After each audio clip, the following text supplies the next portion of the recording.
En Ouganda, les autorités s'apprêtent à ouvrir le secteur de la transmission électrique aux investisseurs privés. À travers cette libéralisation, le pays compte mettre en place un système permettant d'écouler sa production électrique. Les fonds nécessaires à ces travaux d'infrastructure sont supérieurs aux réserves nationales en devises étrangères qui sont d'environ 3,3 milliards de dollars selon Bloomberg.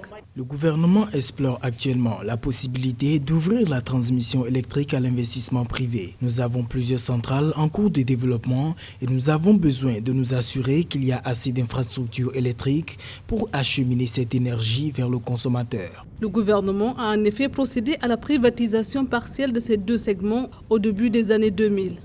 Selon l'Autorité nationale de régulation du secteur électrique, au moins 2,5 milliards de dollars devront être investis dans les infrastructures de transmission au cours des 7 prochaines années. Construire un barrage de production d'énergie électrique, entretenir les conduites forcées de ce barrage, ça coûte de l'argent. Transporter maintenant ces maillons que je viens d'indiquer concernant le secteur de l'énergie électrique nécessitent énormément de l'argent pour leur suivi, d'ailleurs pour leur fonctionnement normal. Donc, de mon point de vue, que le gouvernement actuellement pense à solliciter le secteur privé, je crois qu'il était temps. Ce d'autant plus que l'année dernière, par exemple, l'Ouganda a exporté dans les pays voisins 320 mégawatts d'énergie électrique, alors que le pays a un taux d'électrification de 26% seulement. La puissance électrique ougandaise est prévue pour croître de 55% et atteindre 1825 MW au cours de cette année avec l'entrée en service des nouvelles centrales. Le pays a actuellement un excédent de production de 450 MW à cause du faible développement de son réseau électrique